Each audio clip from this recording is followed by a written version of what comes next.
மீட்பருமாகிய கர்த்தராகிய இயேசு கிறிஸ்துவின் ஈடு இணை இல்லாத விலையேற பெற்ற நல்ல நாமத்தில் உங்கள் யாவரையும் அன்போடு இந்த நல்ல மனமகிழ்ச்சியான நாளிலே நான் வாழ்த்தி வரவிருக்கிறேன். இயேசு கிறிஸ்துடைய கிருபையும் சமாதானமும் உங்கள் அனைவரோடு கூட சதா காலங்களிலும் உங்க கூடவும் உங்க பிள்ளைகளோடும் உங்கள் குடும்பத்தோடும் இருக்கும்படியாக நான் வாழ்த்தி ஆசீர்வதிக்கிறேன். கர்த்தருடைய சமூகத்தில் வருகிற பொழுது எந்த சூழ்நிலையிலும் ஆண்டவர் யாரையும் வெட்கப்பட்டு போக விடவே மாட்டார். கர்த்தருடைய சமூகத்தில் வருகிறவர்களுக்கு எந்த விதத்திலும் எந்த குறைபாடுகளும் இருக்காதபடிக்கு ஆண்டவர் ஆசீர்வதித்து அனுப்புகிற தேவன். ஒன்று மட்டும் உண்மை, ஆண்டுடைய சமூகத்தில் வருகிற பொழுது பயத்தோடும் பக்தியோடும் உணர்வோடும் வர வேண்டும். கடமைக்காக வரக்கூடாது. ஏதோ நேரப்போக்குக்கோ கடமைக்காகவோ அவர்கள் திட்டுவார்கள், இவர்கள் தப்பா நினைப்பார்கள் என்று சொல்லி இல்லை யாருடைய அழுத்தத்தினாலோ தேவ சமூகத்தில் வருவோம் என்று சொன்னால் அங்கே ஆசீர்வாதம் கிட்டி சேராது. ஆசீர்வாதம் தாமதப்படுவதற்கு இன்னைக்கு அநேக காரியம் என்னவென்று சொன்னால், தேவ சமூகத்தில் வருகிற ஒரு சூழல் இருக்கு பாருங்க. அந்த சூழ்நிலை பயம் இல்லாமல், பக்தி இல்லாமல், ஒரு நம்பிக்கை இல்லாமல், விசுவாசத்தம் இல்லாமல் ஏதோ வந்து போகிறோம் என்று கடந்து வந்து போறதுனாலதான் இன்னைக்கு அநேக ஆசீர்வாதங்கள் அநேகருடைய வாழ்க்கையில தாமதப்பட்டு கொண்டே இருக்கிறது. அது ஒரு புறம், அது ஒரு பக்கமாயிருந்தாலும் இன்னொரு பக்கம் அநேகர் வருகிறார்கள் என்ன என்று சொல்ல வேண்டாம், வர வேண்டாம். என்ன என்று சொன்னால் அநேகருடைய வாழ்க்கையில அநேகர் என்ன பண்றாங்கன்னா, வருகிற பொழுது நம்பிக்கையோடு விசுவாசத்தோடு வருகிறார்கள். ஆண்டவரு பாதத்துல நம்பிக்கையோடு விசுவாசத்தோடு செபித்து காத்திருந்து கடந்து சொல்லுகிறார்கள். இன்னும் சொல்ல போனால் நம்பிக்கையோடும் விசுவாசத்தோடும் உறுதியோடு உபவாசம் எல்லாம் எடுத்து காத்திருந்து பல மணி நேரம் தேவ சமூகத்துல செபித்து ஆண்டவருடைய வேதத்தை தியானித்து கேட்டு ஆண்டவருடைய பாதத்திலே அமர்ந்திருந்து நேரங்களை எல்லாம் அவருக்காக செலவிட்டு காத்திருந்தும் கூட அநேகருடைய வாழ்க்கையில சில ஆசீர்வாதங்கள், சில விடுதலைகள் தாமதமாகிறது. அதற்கும் ஒரு காரணம் உண்டு. என்ன என்று சொன்னால், அவர்கள் அந்த நேரத்திலே தேவ சமூகத்திலே எவ்வளவு நேரம் காத்திருக்கிறார்களோ அந்த நேரத்தில் மாத்திரம்தான் அவர்களுடைய விசுவாசமும் நம்பிக்கையும் ஸ்திரத்தன்மையோடு இருக்கிறது. அவருடைய சமூகத்தை விட்டு வெளியே போன பிறகு, இல்லை வீட்டை விட்டு வெளியே உலகத்துக்குள்ளே கடந்து சென்ற பொழுது என்ன பண்றாங்கன்னா, விசுவாசத்தை விட்டு விடுகிறார்கள், நம்பிக்கையை விட்டுறாங்க. அங்கே பயத்துக்கும் கலக்கத்துக்கும் இடம் கொடுத்துடுறாங்க. நடக்குமா நடக்காதா, ஐயோ என்ன ஆகுமோ, இது எப்படி ஆக போகிறது, இது எங்க போய் முடிய போகிறது என்ற ஒரு கலக்கத்துக்கும் ஒரு பயத்துக்கும் ஒரு அவிவிசுவாச அவன் நம்பிக்கைக்கு இடம் கொடுக்கிறதுனாலதான் சில நேரங்களில இப்படி இருந்தும் கூட காத்திருந்து ஜெபித்து வேத வாசித்து பாஸ்டிங் போட்டு கூட நடக்காமதுக்கு இது ஒரு காரணம். ஆக என் அன்பு தேவச்சனமே, கர்த்தருக்கு பிரியமான தேவ பிள்ளைகளை, ஆண்டுடைய சமூகத்துல வருகிற பொழுது நாம எதற்காக வருகிறோம், எப்படி வருகிறோம், எப்படி திரும்பி போகிறோம், எப்படி வாழ்கிறோம் என்பதையெல்லாம் கர்த்தர் உன்னிப்பாய் கவனித்துக் கொண்டிருக்கிறார். இந்த உலகத்துல யாரு வேணாலும் ஏமாற்றி விடலாம். ஆனால் கர்த்தருடைய கண்கள் இந்த பூமி முழுவதும் உன்னிப்பாய் கவனித்துக் கொண்டிருக்கிறது. கர்த்தருடைய 7 கண்கள் என்று சகரியா தீர்க்கதரிசி எழுதுகிறார். சகரியா தீர்க்கதரிசன புஸ்தகத்துல நாம பார்க்கிறோம், கர்த்தருடைய 7 கண்களும் கண்ணோக்கமாயிருக்கிறது, நோக்கி கொண்டிருக்கிறதாம். செருபாவிலுடைய கைகளில் இருக்கிற தூக்கு நூலை சந்தோஷமாய் பார்க்கிறதாம். 7 கண்கள் என்று எழுதப்பட்டிருக்கிறது. அப்படி இருக்க இந்த பூமி முழுவதும் ஆண்டுடைய 7 கண்களும் நம் அனைவரையும் நோக்கி கொண்டிருக்கிறது. எல்லா நேரங்களையும் பார்த்து கொண்டே இருக்கிறது. எல்லா சூழ்நிலையும் அவர் பார்க்கிறார். ஆதலால் என் அன்பு தேவச்சனமே, ஒன்று மாத்திர உண்மை, ஆண்டவருடைய சமூகத்துல நம்ம வருகிற பொழுது நம்பிக்கையை இழந்துடக்கூடாது, விசுவாசத்தையும் விட்டுவிடக்கூடாது. நம்பிக்கையும் விசுவாசமும் ஒரு மனிதனுக்கு ஒரு முக்கியமான வாழ்க்கையில ஒரு அங்க பகுதியாகவே இருக்கிறது. நம்முடைய கிறிஸ்தவ வாழ்க்கையில கிறிஸ்தவர்கள் மாத்திரமல்ல, கிறிஸ்தவத்துக்கு அப்பாற்பட்ட யாரா இருந்தாலும் சரி, இயேசு கிறிஸ்துவை நம்பி அவரை விசுவாசிக்கிற பொழுது அவர் நன்மையான காரியங்களை, அவர் இயற்கைக்கும் மருத்துவத்திற்கும் இந்த உலகத்திற்கு அப்பாற்பட்ட பெரிய செயல்களை அவர் செய்வதற்கு வல்லவராகவே இருக்கிறார். அவரை நாடி வருகிறவர்களை அவர் ஒரு நாளும் புறம்பே தள்ளவே மாட்டார். ஏனென்று சொன்னால் அவர் இரக்கம் உள்ளவர், மனம் உருக்கம் உள்ளவர், நீடிய சாந்தம் உள்ளவர், அளவில்லாத அன்பை காட்டுகிறவர். அவருடைய அன்புக்கு அளவே கிடையாது. இந்த உலகத்தில் எல்லா விதமான அன்புக்கும் ஏதோ ஒரு விதமான நிபந்தனைகள் காணப்படும். ஆனால் இயேசு கிறிஸ்து உங்களிடத்திலே, உங்கள் குடும்பத்திலே, உங்கள் பிள்ளைகளிடத்திலே, நம் அனைவரிடத்திலும் காட்டுகிற அன்புக்கு மாத்திரம்தான் எந்த ஒரு நிபந்தனையும் வைக்கவில்லை. ஏன் அவர் நிபந்தனை வைக்கவில்லை என்று சொன்னால், இந்த நிபந்தனைக்குரிய அனைத்து காரியங்களையுமே கல்வாரி சிலுவையிலே உங்களுக்காக, எனக்காக, மனுக்குலம் அனைத்திற்காகவும் ஆண்டவராகிய இயேசு கிறிஸ்து தன் சொந்த சரீரத்தை ஒப்பு கொடுத்தார். தன் சொந்த ரத்தத்தையே இந்த பூமியிலே எல்லா மனுக்குலத்திற்காகவும், மானிடனாய் பிறந்த எல்லா மனுக்குலத்திற்காகவும் ஆண்டவராய் இயேசு கிறிஸ்து தன் சொந்த ரத்தத்தையே சிந்தி துடி துடித்து உங்களுக்காக, எனக்காக மரித்தார். ஏனென்று சொன்னால், இந்த உலகம் காட்டுகிற அன்பில எவ்வளவு நிபந்தனைகள் காணப்படுகிறதோ, தாய் தன் பிள்ளைகளிடத்திலே காட்டுகிற அன்பில எவ்வளவு நிபந்தனைகள் காணப்படுகிறதோ, தகப்பன் தன் பிள்ளைகளிடத்தில் எவ்வளவு நிபந்தனைகள் காணப்படுகிறதோ, இந்த உலகத்தினுடைய நீதிமன்றங்களிலே ஒரு குற்றவாளிக்கு எவ்வளவு நிபந்தனைகள் காணப்படுகிறதோ, ஒரு அலுவலகங்களிலே, நம்ம பணியாற்றுகிற இடங்களிலே, இப்படி எங்கேயோ எல்லா இடத்திலும் இந்த உலகத்தில் எங்கெல்லாம் என்னென்ன விதமான நிபந்தனைகள் காணப்படுகிறதோ, அந்த நிபந்தனை எல்லாம் ஒன்றிணைத்து கல்வாரி சிலுவையில இலவசமாய் கிருபையாய் உங்களுக்காக, எனக்காக இயேசு கிறிஸ்து தன் சொந்த ரத்தத்தையே சிந்தினார். ஒரு சொட்டு ரத்தம் இல்லாதபடிக்கு இந்த பூமியிலே சிந்தினார்.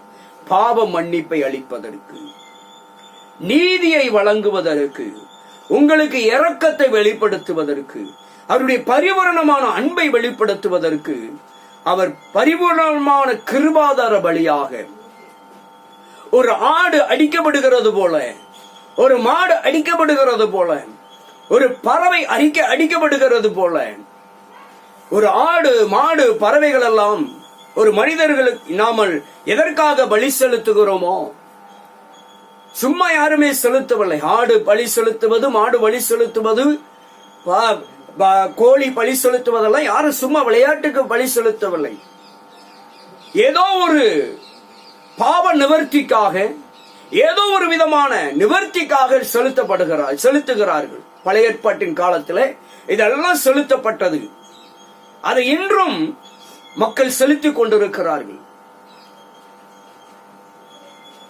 அப்படி செலுத்திக் கொண்டிருக்கிற அந்த செலுத்தப்படுகிறது எதற்காக செலுத்துகிறோம் என்று சொன்னால், ஏதோ ஒரு விதத்தில் நம்முடைய தோஷங்கள் நீங்க வேண்டும். சாப தோஷங்கள், பாவ தோஷங்கள் இப்படியாவது நீங்கி விடாதா என்று சொல்லி செலுத்திக் கொண்டே இருக்கிறோம். இப்படிப்பட்ட பலவிதமான நிபந்தனைகளுக்காக தான் இயேசு, நான் உங்களுக்காக என் சொந்த ரத்தத்தையே சிந்துகிறேன். விளக்கரையும் இல்லாமல் இயேசு தன் சொந்த ரத்தத்தையே சிந்தி, எப்படி ஆடுகளினுடைய ரத்தம், மாடுகளுடைய ரத்தம், பறவைகளுடைய ரத்தம் சிந்தப்பட்டு ஒரு மனிதனுடைய தோஷம் நீங்கும் என்று சொல்லி, ஒரு மனிதனுடைய பாவ தோஷங்கள், சாப தோஷங்கள், அக்கிரமங்கள் நீங்கும் என்று சொல்லி ஒரு நம்பிக்கையும் அசாதாரணமான ஒரு உணர்வும் நம்பிக்கையும் காணப்படுகிறதோ அதைதான் இயேசு கிறிஸ்து தன் சொந்த ரத்தத்தையே உங்களுக்காகவும் எனக்காகவும் சிந்தினார். பாவத்திலிருந்து விமோச்சனம் பெற வேண்டும், சாபத்திலிருந்து விமோச்சனம் பெற வேண்டும், அக்கிரமத்திலிருந்து விமோச்சனம் பெற வேண்டும் என்று சொல்லி இயேசு கிறிஸ்து நமக்காக கிருபாதார பலியாக ஒப்பு கொடுத்தார், ஜீவ பலியாய் ஒப்பு கொடுத்தார்.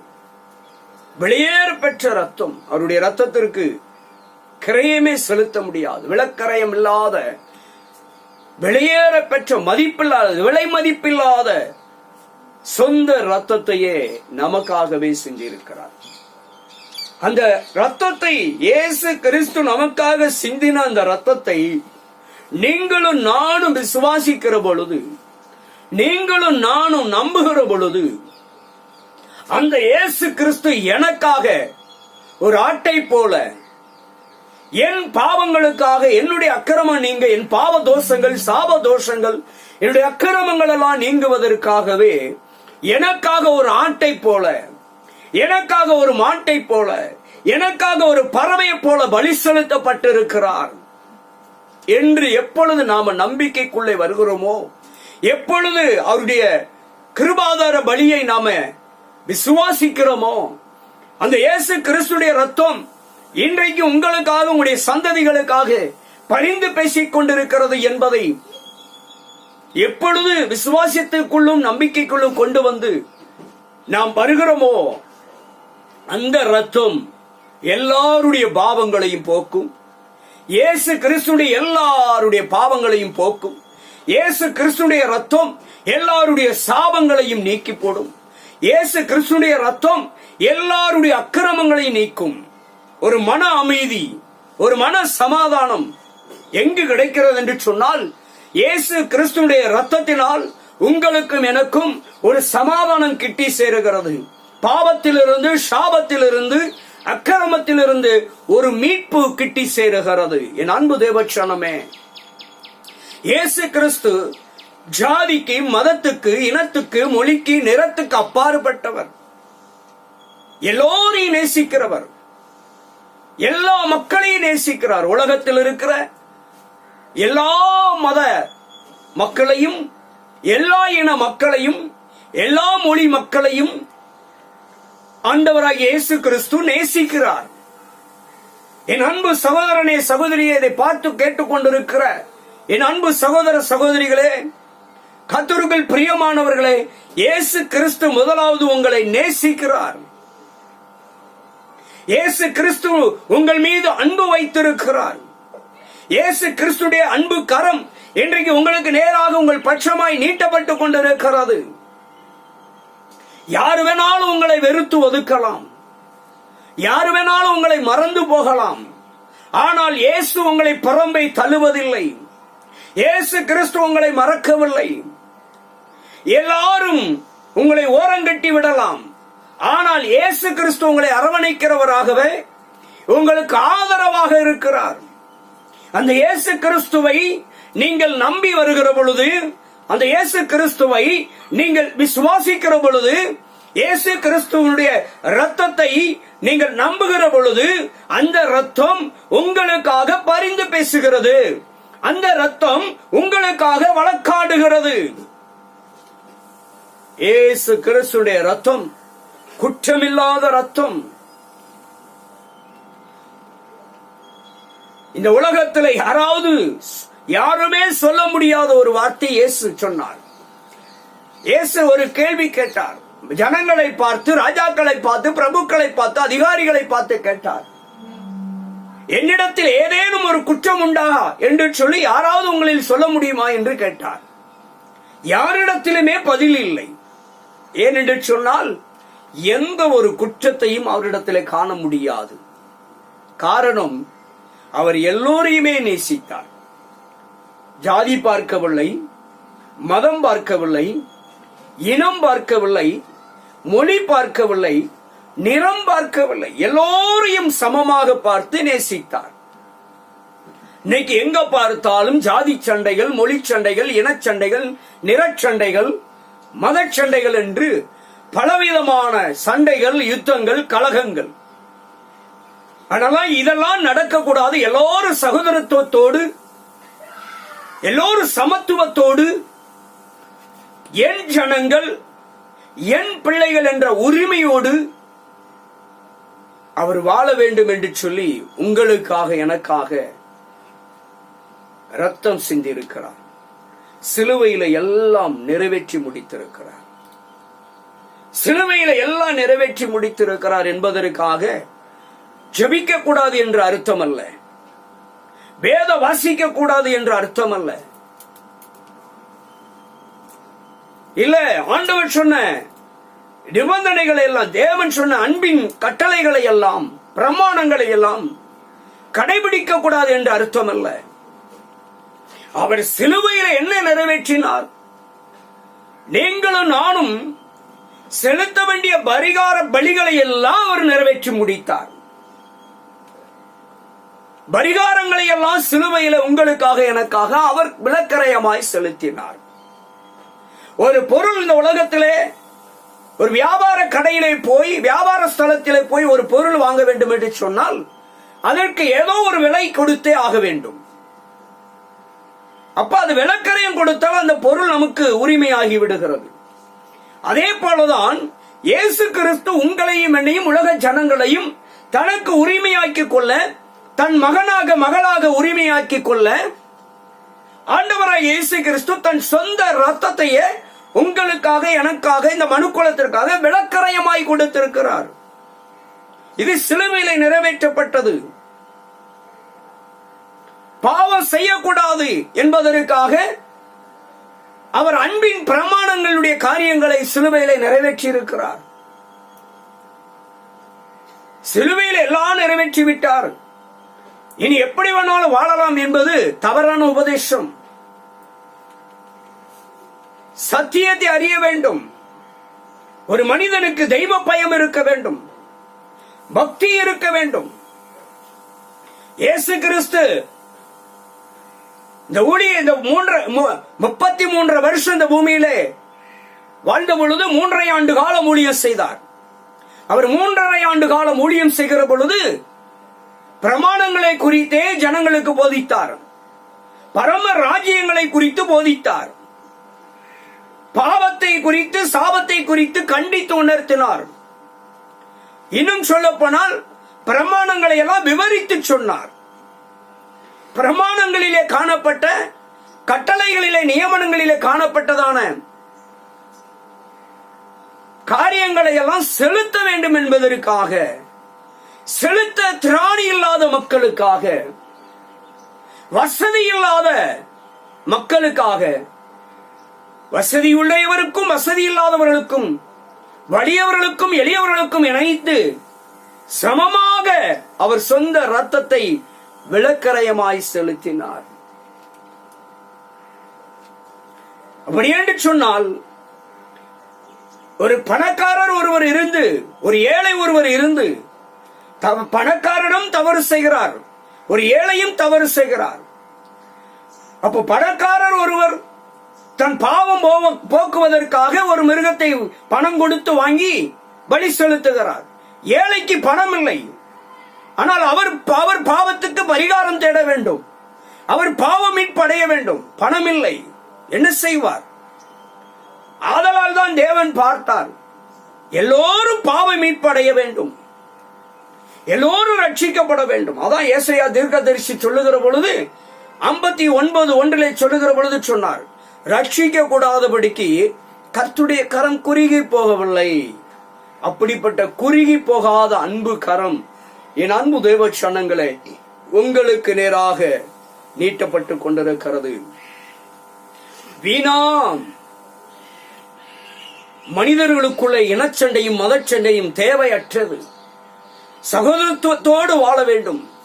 வாழுகிற வாழ்க்கை கொஞ்ச காலம் மன நிறைவோடு வாழ வேண்டும், சந்தோஷமாய வாழ வேண்டும். மத வேற்றுமை இல்லாமல், இன வேற்றுமை இல்லாமல், மொழி வேற்றுமை இல்லாமல், சகோதரத்துவத்தோடு மகிழ்ச்சியோடு ஒருவரை ஒருவர் ஏற்றுக்கொண்டு ஒருவரை ஒருவர் மகிழ்ச்சியாக்கி ஒருவருக்கொருவர் ஆதரவாயிருந்து ஒருவருக்கொருவர் உதவி செய்து அந்த அன்பின் பிரமாணத்துக்குள்ளே நாம் கட்டப்படுகிற பொழுது வாழுகிற கொஞ்ச காலத்திலும் நிம்மதியாக வாழ்ந்து விடலாம். அப்படிப்பட்ட நிம்மதியான வாழ்க்கையை தான் இயேசு கொடுக்க விரும்புகிறார். அல்லேலூயா.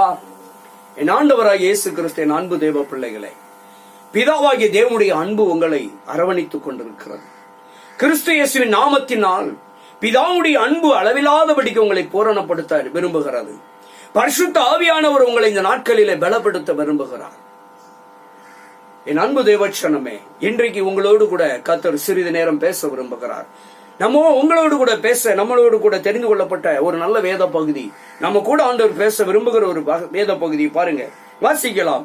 சங்கீதங்களின் புஸ்தகம் 62வது அதிகாரம் 7-8 வசனங்களை நம்ம வாசிக்கிற பொழுது அங்கே அழகாக சங்கீதர் தாவீது மூலியமாக ஆண்டவர் நமக்காக எழுதப்பட்ட ஒரு நல்ல ஒரு வாக்குத்தத்தம் பாருங்க. வாசி. என் ரட்சிப்பும் என் மகிமையும் தேவனிடத்தில் இருக்கிறது. பெலனான என் கண்மலையும் என் அடைக்கலமும் தேவனுக்குள் இருக்கிறது. ஜனங்களே, எக்காலத்திலும் அவரை நம்புங்கள். அவர் சமூகத்தில் உங்கள் இருதயத்தை ஊற்றிவிடுங்கள். தேவன் நமக்கு அடைக்கலமாயிருக்கிறார் என்று இங்கே அருமையான வாக்குத்தத்தம் சொல்லுகிறது. பாருங்க, என் ரட்சிப்பும் என் மகிமையும் யாரிடத்தில் இருக்கிறதாம்? உங்களுடைய ரட்சிப்பு, உங்களுடைய பிள்ளைகளுடைய ரட்சிப்பு, உங்களுடைய உறவுகளுடைய ரட்சிப்பு, உங்களுடைய உடன்பிறப்புகளுடைய ரட்சிப்பு, கணவருடைய ரட்சிப்பு, மனைவியுடைய ரட்சிப்பு, பெற்றோருடைய ரட்சிப்பு, நம்முடைய தேச ஜனங்களுடைய ரட்சிப்பெல்லாம், அண்டை வீட்டாருடைய ரட்சிப்பு, உங்க வேலைக்காரருடைய ரட்சிப்பெல்லாம் யாருடைய கரத்தில் இருக்கிறது? தேவனிடத்தில் இருக்கிறது. ரட்சிப்பு யாருகிட்ட இருக்குன்னா கர்த்தரிடத்தில் இருக்கிறது. நாம போய் ஒரு மனுஷனை ரட்சிக்க முடியாது. ரட்சிப்பின் வழிகளை சொல்ல முடியும், சுவிசேஷத்தை அறிவிக்க முடியும். ஒரு மனிதன் ஒரு பாதையிலே பிரயாணப்பட்டுக் கொண்டிருக்கிற வேளையிலே அந்த மனிதனுக்கு ஒரு உதவி செய்யலாம். எப்படி என்று சொன்னால், ஐயா, இந்த பாதையிலே நீங்கள் போனீர்கள் என்று சொன்னால் அங்கே பள்ளம் இருக்கிறது, முள்ளு இருக்கிறது, கரடு இருக்கிறது, மேடு இருக்கிறது என்று சொல்லி அவர் நல்ல பாதையிலே போவதற்கு வழிகாட்டலாம். இதுதான் சுவிசேஷம். இதை போலதான் சுவிசேஷம். இப்படிப்பட்ட பாதையிலே போனால், ஐயா, முள்ளு கிடக்கிறது, நெரிஞ்சல் கிடக்கிறது, குழி கிடக்கிறது, விழுந்து விடுவீர்கள், காயப்பட்டு விடு, காட்டு மிருகங்கள் இருக்கிறது, நீங்கள் இப்படி பயணித்தால் அதில் ஆபத்து இருக்கிறது, இந்த பாதையிலே போங்கள், எந்த ஒரு தொந்தரவு இருக்காது, நல்ல ஒரு அருமையான பாதை என்று எப்படி ஒரு வழிபோக்கர் ஒருவர் மனிதனுக்கு அறிந்தவர் ஒருவர் சொல்லுகிறாரோ, அதே போலதான் ஜனங்களுக்கு சொல்ல வேண்டியது நம்முடைய கடமை. சுவிசேஷத்தை அறிவிக்க வேண்டியது நம்முடைய கடமை. அவர் சொல்லிட்டு போயிருவாரு. அந்த பாதையில போகக்கூடாது, இந்த பாதையில போங்கயான்னு சொல்றதா அவருடைய கடமை. அவர் அங்க போகக்கூடாதுன்னு பிடிச்சு இழுத்து விட முடியாது. அதற்கு அவருக்கு அங்கே சுதந்திரம் இல்லை. அவர் கரிசனை இருக்கிறது, அன்பு இருக்கிறது, மனிதாபிமானம் இருக்கிறது. ஆதலால் தான் அவர் சுட்டி காட்டுகிறார், ஐயா, இந்த பாதையிலே போனால் குழியிலே விழுந்து விடுவீர்கள், முள்ளு குத்தி விடும், இல்ல காட்டு மிருகங்கள் இருக்கிறது, ஏதாவது ஒரு ஆபத்து நேர்ந்து விடும் என்று சொல்லி சுட்டி காட்டுகிறார். அதனால் இந்த பாதையிலே போங்கள் என்று சொல்லி அவரை திருப்பி விடுவதற்கு அவருக்கு பாதுகாப்பான ஒரு வழியை காண்பிக்கிறார். பாதுகாப்பான ஒரு பிரயாணம் அமைய வேண்டும் என்று சுட்டி காட்டுகிறார். அவ்வளவுதான் அவரால் செய்ய முடியும். அதற்கு மேல் அவரை தூக்கி கொண்டு அங்கு கொண்டு விட முடியாது. இதே போலதான் சுவிசேஷமும் ஒவ்வொரு மனிதர்களுக்கும் அறிவிக்க வேண்டும். பாவம் செய்யாதே, வேசித்தனம் செய்யாதே, களவு செய்யாதே, திருடாதே, கொலை செய்யாதே, கொள்ளையடிக்காதே, லஞ்சம் வாங்காதே, ஊழல் செய்யாதே, இப்படி பாதையிலே போனால் உனக்கு நிம்மதி இருக்காது, அமைதி இருக்காது, அதிலே ஆசீர்வாதம் இருக்காது. அங்கே சாபமும் அங்கே ஆபத்தும் தான் இருக்கும். ஆதலால் இதையெல்லாம் விட்டுவிட்டு உண்மையும் உத்தமமாய் கொடுக்கப்பட்ட பதவியிலே நேர்மையாக இருக்கவும், எல்லாரிடத்திலும் அன்பு காட்டவும், கொடுத்த சம்பளத்துக்கு உண்மையாய் வேலை பார்ப்பதும், போதும் என்ற மனநிறைவோடும் இருங்கள் என்று சொல்லி பாவத்திலிருந்து சாபத்திலிருந்து மீட்கப்பட மீளும் வழிகளை சுட்டி காட்டுகிறது இந்த சுவிசேஷம். ரட்சிப்பு தேவனிடத்தில் இருக்கிறது. அப்படி ஒரு மனிதன் குடியிலிருந்து, பாவத்திலிருந்து, வேசித்தனத்திலிருந்து, வெச்சாரத்திலிருந்து, களவிலிருந்து, திருட்டுத்தனத்திலிருந்து, கொலையிலிருந்து, கொள்ளையிலிருந்து, லஞ்சத்திலிருந்து, ஊழலிலிருந்து மனம் திரும்புவான் என்று சொன்னால் அந்த மனிதனை கர்த்தர் ரட்சிப்பார். அவருக்கு ரட்சிப்பு உண்டு. அவர் வீட்டில் இருக்கிற மனம் திரும்புகிற பொழுது அவருக்கு பாவ மன்னிப்பு உண்டு, அவருக்கு ரட்சிப்பு உண்டு. அவரை கர்த்தர் மகிமைப்படுத்துவார். அதான் சொல்றார், அவர் என் ரட்சிப்பும் என் மகிமை யாரிடத்தில் இருக்கிறது? கர்த்தரிடத்தில் இருக்கிறது. அப்ப என் மகிமை கர்த்தரிடத்தில் இருக்கிறதுன்னு சொன்னார். நான் கடந்த காலத்தில் இப்படிப்பட்ட துன்மார்க்கமான ஒரு ஜீவியம் பண்ணினேன். இன்றைக்கு மனம் திரும்பி ஒரு நல்ல ஜீவியம் ஜீவித்தால் என்று கர்த்தர் ஜனங்கள் மத்தியிலே என்னை மகிமைப்படுத்துவார். அதே ஜனங்கள் வாய்தான் சொல்லும், ஐயோ இப்படி துன்மார்க்கமாய் இருந்த மனுஷன் இன்னைக்கு இவ்வளவு ஒரு நல்ல மனுஷனாய் இருக்கிறான் என்று மகிமைப்படுத்துவார். அல்லேலூயா. இதைத்தான் சொல்லுகிறார், ரட்சிப்பும் கர்த்தரிடத்தில் இருக்கிறது, மகிமையும் கர்த்தரிடத்தில் இருக்கிறது. ஆதலால் தான் இயேசு கிறிஸ்துவும் சரி, யோவான் ஸ்நானகரும் சரி, முதல் பிரசங்கத்தை ஆரம்பிக்கிற பொழுதே சொன்னார்கள், மனம் திரும்புங்கள், பரலோக ராஜ்யம் சமீபமாயிருக்கிறது. அல்லேலூயா. மனம் திரும்புங்கள், பாவத்தை விட்டு திரும்புங்கள், உங்களிடத்தில் இருக்கிற சாபத்தை விட்டு மனம் திரும்புங்கள். நீங்கள் மனம் திரும்பினால் உங்கள் சாபம் உங்களை விட்டு நீங்கிவிடும், பாவ தோஷங்கள் உங்களை விட்டு நீங்கிவிடும். நீங்கள் நல்ல ஒரு ரட்சிப்பை பெற்றுக்கொண்டால் நீடிய வாழ்வை பெற்றுக்கொள்ள முடியும், நல்ல ஒரு விடுதலையை பெற்றுக்கொள்ள முடியும். ஆரோக்கியம், சுகம், சௌக்கியம் இதெல்லாம் எங்கே இருக்கிறது என்று சொன்னால் ரட்சிப்புக்குள் அடங்கியிருக்கிறது. அங்கே அதைத்தான் சொல்லுகிறார், என் கண்மலையும் என் அடைக்கலமும் யாருக்குள் இருக்கிறதாம்? தேவனுக்குள் இருக்கிறது. அதைத்தான் சொல்லுகிறார் யோவான் 1:1 சொல்லுகிற பொழுது, ஆவியிலே வார்த்தை இருந்தது, அந்த வார்த்தை தேவனோடு இருந்தது, அந்த வார்த்தை தேவனாயிருந்தது. தேவனுக்குள், அதான் தேவனோடு இருந்தது, தேவனுக்குள் இருந்தது. இங்கே அதைத்தான் சொல்றார், என் கண்மலையும் என் அடைக்கலமும், என் அடைக்கலமான இயேசு கிறிஸ்துவும், என் கண்மலையாம் கிறிஸ்து இயேசுவும் தேவனுக்குள் இருந்தார், அவரே தேவனாயிருந்தார் என்று முடிக்கிறார். அல்லேலூயா. என் அன்பு தேவச்சனமே, மனம் திரும்புதலுக்கு நேராக நாம வாழுகிற பொழுது ஆண்டவர் நம்மை ரட்சிக்கிறார். மனம் திரும்ப வேண்டும். ஆண்டவர் மனம் திரும்புதலை ரொம்ப விரும்புகிறார். எல்லா மனுஷர்களையும் நேசிக்க வேண்டும். யாருடைய வாழ்க்கையிலும் நம்மை கொண்டு ஒரு பாதிப்பு இருக்கக்கூடாது. நம்மை கொண்டு எந்த ஒரு மனிதனுடைய வாழ்க்கையும் பாதிப்பை பெற்றுக்கொள்ளாதபடிக்கு, பாதிப்படையாதபடிக்கு எந்த ஒரு மனிதனும் நம்மை கொண்டு, நம்முடைய கிரியைகளை கொண்டு, நம்முடைய செயல்களை கொண்டு அவன் பாதிக்கப்படாதபடிக்கு நாம நடக்கும் வேளையில தான் நாம பாவத்துக்கும் சாபத்துக்கும் மீட்படைய முடியும். சாபமும் பாவமும் எதனால் உண்டாகிறது? ஏதோ ஒரு விதத்திலே நம்முடைய ஆன்மாவை நாம கெடுக்கிறது, நம்முடைய சரீரத்தை பாவத்துக்கு ஒப்பு கொடுக்கிறது. குடித்தால் நம்முடைய சரீரத்தை நாம பாவத்துக்கு ஒப்பு கொடுக்கிறோம். சிகரெட் அடித்தால், பீடி குடித்தால் நம்முடைய சரீரத்தை, அருமையாய் கொடுத்த இந்த நல்ல சரீரங்களை, நல்ல அவயங்களை, நல்ல உறுப்புகளை பாவத்துக்கு ஒப்பு கொடுக்கிறோம். அப்ப ஆண்டவர் சொல்லுகிறார், குடிக்கிற சகோதரனே மனம் திரும்பு.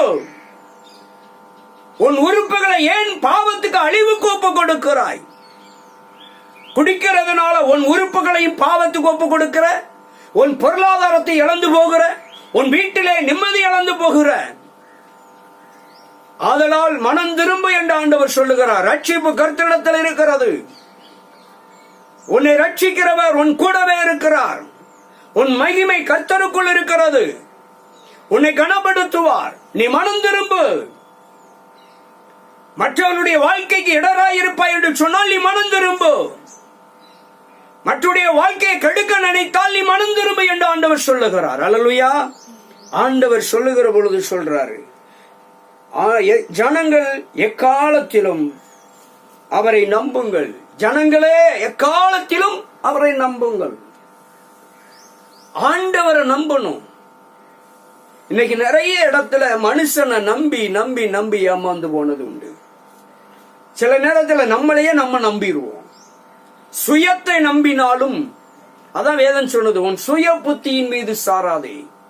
சுயத்தையும் நம்ப கூடாது. தன்னம்பிக்கை இருக்கலாம், அது வேறு. சுயத்தை நம்புறது, என்னால முடியும், நான் என்ற ஆணவம், அதான் சுயம். கர்த்தரை நம்புகிறது. தன்னம்பிக்கையை தன்னம்பிக்கைங்கிறது ஒரு தனிப்பகுதி. தன்னம்பிக்கை ஒவ்வொரு மனிதனுக்கு அவசியம், அது வேறு. ஆனால் தன்னை நம்புகிறது, தான் தான் என்ற ஆணவம், அந்த ஆணவ நம்பிக்கை இருக்கக்கூடாது. என்னால எதையும் சாதிக்க முடியும், ஆணவம் இருக்கக்கூடாது. அப்போ சுய புத்தியின் மீது இருக்கவே சாரவே கூடாது. மற்றவர்களுக்கு எந்த விதத்திலும் தீங்கு இழைக்க கூடாது. ஆண்டவர் பிரியமான காரியங்களை நாம செய்தால் உங்க ரட்சிப்பு, என் ஜனங்களே எக்காலத்தில் அவரை நம்புங்கள். உங்க காரியங்களை அவரை வச்சு அவரிடத்துல நம்புங்க. ஆண்டவரை நம்பி வாழ்ந்தா வெற்றி அடையலாம். கர்த்தரை நம்பி ஜீவித்தால் ஜெயம் பெறலாம். கர்த்தரை நம்பி ஓடினால் லக்கை அடைய முடியும். அதைதான் பவுல் சொன்னார், நான் நல்ல போராட்டத்தை போராடினேன், ஓட்டத்தை முடித்தேன், விசுவாசத்தை காத்து கொண்டேன் என்று சொல்லுகிறார். அப்படி என்று சொன்னால் நம்முடைய நம்பிக்கை கண்மலையாம் கிறிஸ்து மீது இருக்க வேண்டும். என் அடைக்கலமாம் இயேசு கிறிஸ்துவின் மீது இருக்கணும். உங்களுக்கு அடைக்கலம் இயேசு கிறிஸ்து. இந்த உலகம் உங்களுக்கு அடைக்கலம் தராமல் இருக்கலாம், உங்களுக்கு பாதுகாப்பு கொடுக்காமல் இருக்கலாம். ஆனால் இயேசு கிறிஸ்து உங்களுக்கு கண்மலையாகவே இருக்கிறார். இயேசு கிறிஸ்து உங்களுக்கு அடைக்கலமாயிருக்கிறார். அவரே உங்களுக்கு தஞ்சமானவர், அடைக்கலமானவர். உங்கள் இருதயத்தை அவரிடத்தில் ஊற்றுங்கள் என்று எழுதுகிறார். உங்கள் இருதயத்தை ஊற்றிவிடுங்கள், தேவன் நமக்கு அடைக்கலமாயிருக்கிறார். உங்களுடைய எல்லா பிரச்சனைகளையும் உங்க இருதயத்திலே சேர்த்து வைத்திருக்கிற, குமித்து வைத்திருக்கிற எல்லா கவலை, வருத்தம், பாரங்கள் அனைத்தையும் யாரிடத்தில் ஊற்றிவிட வேண்டுமா? இயேசு கிறிஸ்துடைய பாதத்திலே சொல்லிவிட வேண்டும். அவர் உங்களுக்கு அடைக்கலமாயிருக்கிறார். அவரிடத்துல போய் உங்களுடைய மன குமுறலை எல்லாம் அவரிடத்துல சொல்லுங்க. சில நேரம் மனுஷங்கிட்ட சொல்லி அவமானப்பட்டதான் மிச்சமா இருக்கும். சில நேரங்களிலே மனிதர்களிடத்துல சொல்லுகிற பொழுது சரியான பதில் கிடைக்காது, சரியான நன்மைகள் கிட்டி சேராது. ஆனால் உங்கள் இருதயத்தில் உள்ள அனைத்து காரியங்களையும் தேவ சமூகத்திலே நீங்கள் ஊற்றுகிற பொழுது, தேவனுடைய பாதத்தில் ஊற்றுகிற பொழுது அவர் உங்களை ஆசீர்வதிக்கிறவராயிருக்கிறார். அதான் அவர் நமக்கு அடைக்கலமாயிருக்கிறார், நமக்கு ஆதரவாயிருக்கிறவர். ஹல்லேலூயா. இந்த உலகத்துல யாரு வேணாலும் நமக்கு ஆதரவு இல்லாமல் இருக்கலாம், கொடுக்காமல் இருக்கலாம். ஆனால் இயேசு கிறிஸ்து நமக்கு ஒவ்வொரு நாளும், என் அன்பு தேவச்சனமே, கேட்கிற பார்த்து கொண்டிருக்கிற தேவ பிள்ளைகளே, கர்த்தருக்குள் பிரியமானவர்களே, அவர் உங்களுக்குள் அவர் இருக்கிறார். அவர் உங்களுக்குள்ளே வாசம் பண்ணி கொண்டிருக்கிறார். உங்கள் காரியங்களை எல்லாம் அவரிடத்திலே சொல்லுங்கள். உங்க எல்லா பிரச்சனைகளையும் இயேசுவின் இடத்திலே ஒப்பு கொடுங்க.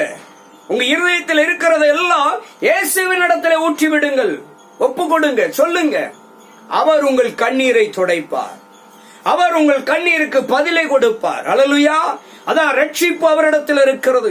உங்களை ரட்சிக்கிற கர்த்தர், உங்க பிள்ளைகளை ரட்சிக்கிறவர், உங்கள் கணவரை ரட்சிக்கிறவர், உங்கள் உறவுகளை ரட்சிக்கிறவர், உங்களுடைய பெற்றோரை ரட்சிக்கிறவர், உன் நண்பர்களை, உன் சகோதரனை சகோதரியை ரட்சிக்கிறவர், உன் உறவுகளை உன்னை அக்கம் பக்கத்தில் ரட்சிக்க வேண்டும் என்று சொன்னால் தேவனிடத்திலே சொல்லிவிடு.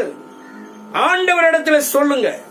ஆண்டவரே, என் பிள்ளையை ரட்சியும், என் கணவரை ரட்சியும், என் மனைவியை ரட்சியும், என் சகோதரனை, என் பெற்றோரை ரட்சியும், என் நண்பர்களை ரட்சியும், என் அக்கம் பக்கத்தினரை ரட்சியும் என்று சொல்லி ஒவ்வொரு நாளும் அவர்களை பெயர் சொல்லி ஆண்டவரிடத்தில் ஒப்புக் கொடுங்க. அவர் ரட்சிப்பார்.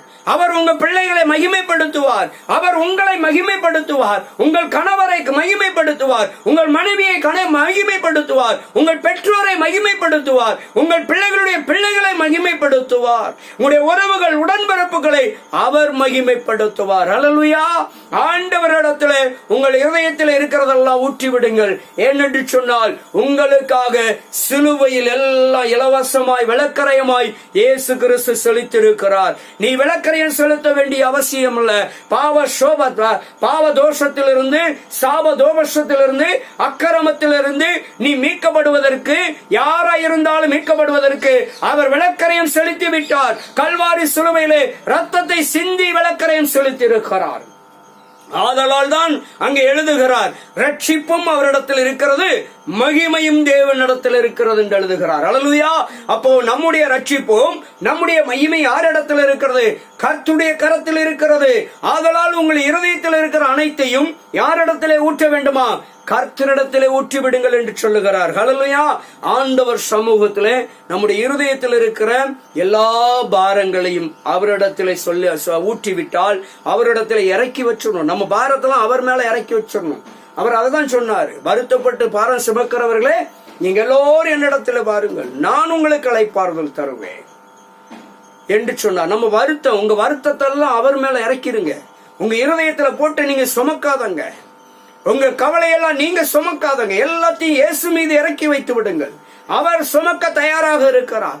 அவர் உங்களுக்காகவே விளக்கரை செலுத்திட்டார். அவர் இப்பொழுதும் உங்களுக்காக ரட்சிப்பை கொடுப்பதற்கும், உங்களை மகிமைப்படுத்துவதற்கும், அவர் உங்களுக்கு அடைக்கலமாய் இருப்பதற்கும் ஆயத்தமாய் இருக்கிறார். தேவ பிள்ளைகளே, எந்த காரியமானாலும் தடைப்பட்டு கொண்டே இருந்தாலும் சரி, அந்த தடைகளை நீக்கி போடுகிறவர் உங்க முன்னால் இருக்கிறார். அந்த தடைகளை நீக்கப்படுகிறவர் உங்க கூட இருக்கிறார். அவரிடத்துல சொல்லிவிடுங்க, ஆண்டவரே இப்படியாக இருக்கிறது காரியங்கள் எல்லாம், ஆண்டவரே எங்களுக்கு உதவி செய்யும், ஆண்டவரே எங்களுக்கு நன்மை செய்யும், இயேசுவே எங்களுக்கு விடுதலை தாரும், எங்களுக்கு சுகத்தை தாரும், எங்களுக்கு அற்புதத்தை செய்யுங்க, எங்களுக்கு அதிசயங்களை செய்யுங்க, எங்களுக்கு உதவி செய்யுங்க என்று சொல்லி ஆண்டவரை நோக்கி நீங்கள் காத்திருக்கிற பொழுது, ஆண்டவரை நோக்கி உங்களுடைய அபயக்குரலை உயர்த்துகிற பொழுது, ஆண்டவரை நோக்கி இருதயத்தில் உள்ளெல்லாம் ஊற்றுகிற பொழுது, ஆண்டவர் பாதத்தில் இறக்கி வைக்கிற பொழுது, அவர் அன்பு கரம், அவருடைய உதவி கரம், விடுதலை கொடுக்கிற கரம், உங்களை ஆசீர்வதிக்கிற கரம், உங்களை உயர்த்துகிற அன்பு கரம், இயேசு கிறிஸ்துவின் ஆணிகள் பாய்ந்த கரம் உங்கள் பட்சமாய் நீட்டப்பட்டு கொண்டிருக்கிறது. என் அன்பு தேவ பிள்ளைகளே, உன்னுடைய ரட்சிப்பு, உன்னுடைய மகிமையும் இயேசுவின் இடத்தில் இருக்கிறது, தேவனிடத்தில் இருக்கிறது. பரிசுத்த ஆவியானவர் உன்னை பலப்படுத்துவார். நீ ஒன்றுக்கும் கவலைப்படாதே. ஆண்டவர் ஒரு நாளும் உன்னை கைவிட மாட்டார். அல்லேலூயா. நிச்சயமாக ஏற்ற வேலை வரும். அந்த வேலை வந்த பொழுது ஆண்டவர் கற்பத்தின் கனியை கொடுப்பார். அந்த வேலை வருகிற பொழுது நிச்சயமாக ஆண்டவர் திருமண காரியத்தை நன்றாக நடத்தி தருவார். அவருடைய வேலை வருகிற பொழுது ஆண்டவர் உங்களுக்காக ரட்சிப்பை மகிமையை வெளிப்படுத்துகிற வேளையில உங்களுடைய எல்லா பண தேவைகளையும் சந்தித்து எல்லா விதமான வழக்குகளில் இருந்தும் கடனில் இருந்தோ ஆண்டவர் உங்களை விடுவிப்பார். அல்லேலூயா. வீடு வாசலை மீட்பதற்கும், நிலம் புலங்களை பொன் பொருளை மீட்பதற்கும், வாகனங்களை மீட்பதற்கும், இழந்து போனவைகளை பெற்றுக் கொள்வதற்கும் கர்த்தர் உங்களை நிச்சயமாக ரட்சித்து உங்களை மகிமைப்படுத்துமானான தேவன் உங்களை ஆசீர்வதிக்கவே ஆசீர்வதிப்பார். அல்லேலூயா. நிச்சயமாய் கைவிடவே மாட்டார். எப்பேற்பட்ட நோயா இருந்தாலும் சரி, எப்பேற்பட்ட வியாதியா இருந்தாலும் சரி, எவ்விதமான கட்டிகளா இருந்தாலும் சரி, மருத்துவர்கள் கைவிட்டாலும் சரி, மருந்துகள் கைவிட்டாலும் சரி, மனிதர்கள் கைவிட்டாலும் சரி, இயேசு ஒருபோதும் உங்களை கைவிட மாட்டார். நிச்சயமாய் சுகம் கொடுப்பார், நிச்சயமாய் ஆரோக்கியம் கொடுப்பார், நிச்சயமாய் சௌக்கியம் கொடுப்பார், நிச்சயமாய் தீர்க்காயுசை கொடுப்பார், நிச்சயமாய் நல்ல வாழ்க்கையை கொடுப்பார். பிரிந்திருக்கிற பிள்ளைகளை கர்த்தர் நிச்சயமாய் ஒன்று சேர்ந்து வாழ வைப்பார். ஹல்லேலூயா.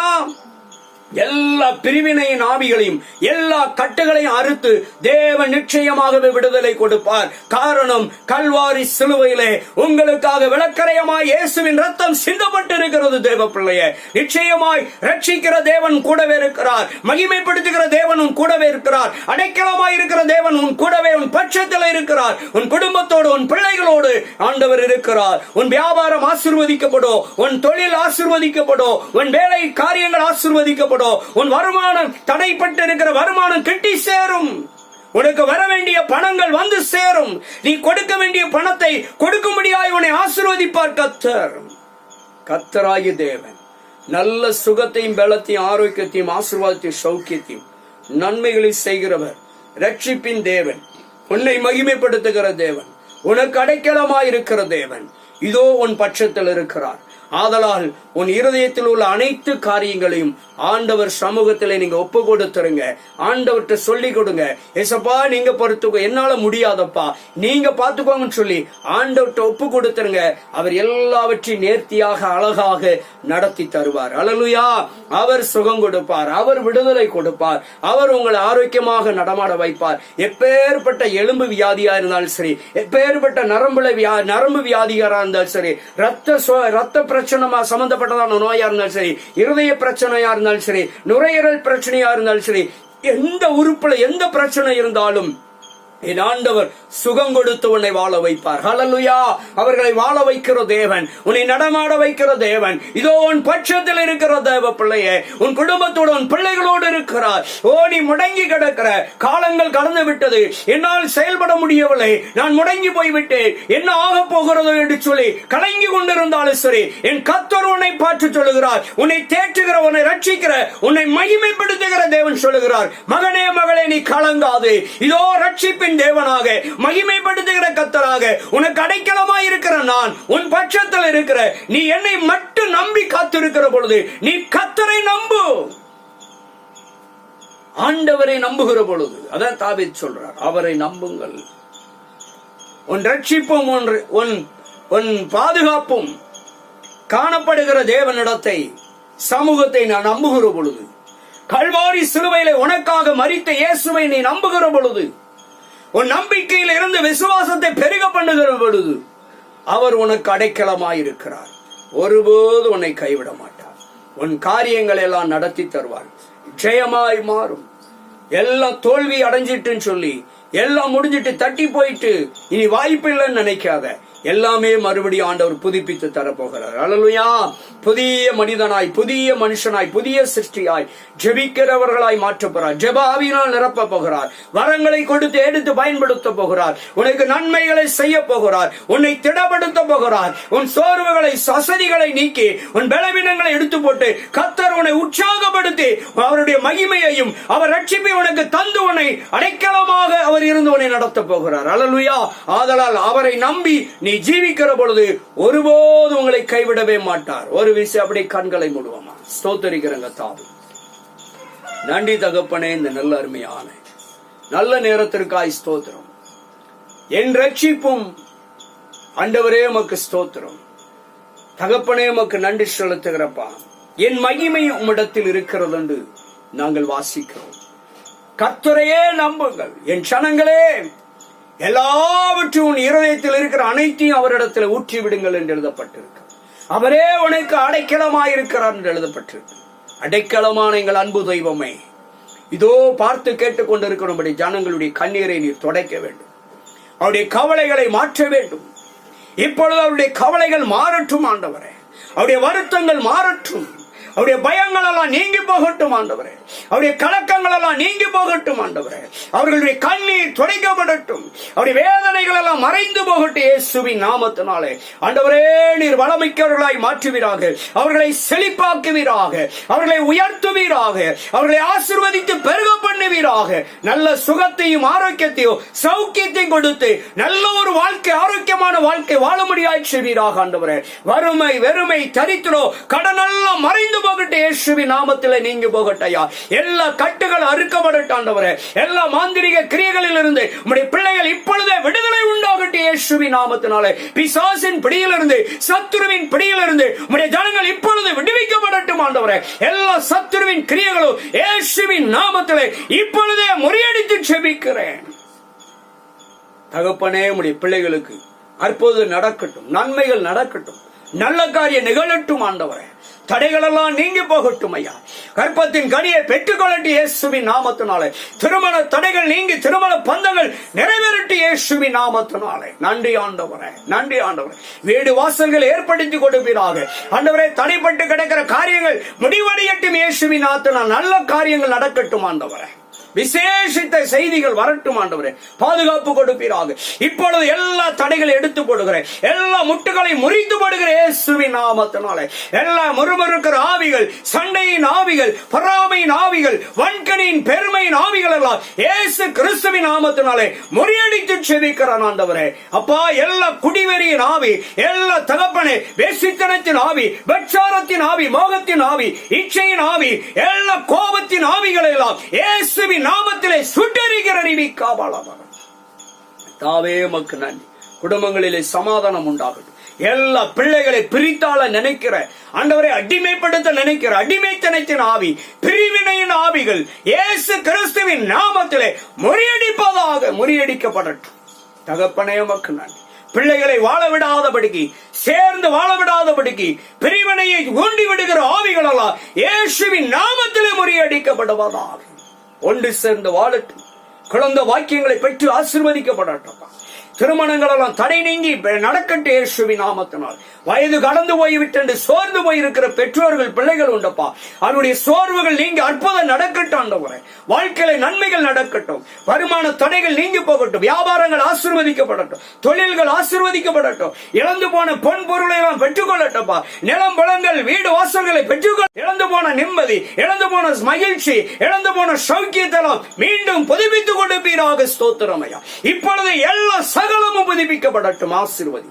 சுகமும் சௌக்கியம் ஆசீர்வாதமும் எல்லா ஊழியங்களையும் ஊழியக்காரர்களை ஆசீர்வதியும் ஆண்டவரே. தடைகளை நீக்கி போடும் கர்த்தாவே. எல்லா மக்களை ரட்சிப்பீராக. எல்லா மக்களை மகிமைப்படுத்துவீராக. ஆசீர்வதி. தேசத்திலே சமாதானம் இருக்கட்டும். தேசத்திலே சௌக்கியம் இருக்கட்டையா. தேசத்திற்கு ஒரு சேமத்தை தாரும் ஆண்டவரே. ஒரு எழுப்புதல் தேசத்திலே உண்டாகட்டும் ஆண்டவரே. தேசத்திலே மனமகிழ்ச்சி உண்டாகட்டும். ஜாதி சண்டை இல்லாமல், மத சண்டை இல்லாமல், இனச்சண்டை, மொழி சண்டை இல்லாமல் தேசம் சுபிட்சியமாய், ஆசீர்வாதமாய், சமாதானமாய் இருக்கட்டும் ஆண்டவரே. எங்கள் தேசத்தில் தேசத்தின் தலைவர்களை ஆசீர்வதிப்பீராக. எல்லாரையும் ஆசீர்வதிப்பீராக ஆண்டவரே. கர்த்தாவே, தேசத்திலே சமாதானம் உண்டாகட்டும். நல்ல மழை வளத்தை தாரும் ஆண்டவரே. செழிப்பை தாரும். விவசாயங்களை எல்லாம் ஆசீர்வதியும். மிருக ஜீவன்களை, ஆடு மாடு எல்லாவற்றையும், பறவைகளையும் ஆசீர்வதிப்பீராக. பெருக பண்ணுவீராக ஆண்டவரே. உமக்கு ஸ்தோத்திரம். வேலை வாய்ப்புகளை எல்லாம் நீர் ஆசீர்வதித்து கொடுப்பீராக. வேலை வாய்ப்பெல்லாம் கொடுத்து ஆசீர்வதிப்பீராக. வேலைக்காய் காத்திருக்கிற பிள்ளைகள், படிக்கிற பிள்ளைகள் ஆண்டவரே எல்லாரையும் நீர் ஆசீர்வதிப்பீராக. சிறு பிள்ளைகள், வாலிபர்கள், இளைஞர்கள் எல்லாரையும் ஆசீர்வதிப்பீராக. வழி தடுமாறி போகாதபடிக்கு, எந்த கண்ணியிலே சிக்கிக் கொள்ளாதபடிக்கு நீர் காத்துக் கொள்ளுவீராக. நன்றி ஆண்டவரே. உம்முடைய கரத்தில் ஒப்புக் கொடுக்கிறோம். ரட்சிப்பும் மகிமையும் அடைக்கலும் உம்மிடத்தில் இருக்கிறபடினால் உம்மை நம்பி வந்த ஜனங்களை நீர் ஒருபோது கைவிடாது இருப்பீராக. வாழ்த்தி ஆசீர்வதிக்கிறோம். உம்முடைய நல்ல நாமம் மகிமைப்படுக. ஆண்டவரும் இரட்சகரும் மீட்பருமாகிய கர்த்தராகிய இயேசு கிறிஸ்துவின் நாமத்தில் வாழ்த்தி செபிக்கிறேன் நல்ல பிதாவே. ஆமென். God bless you.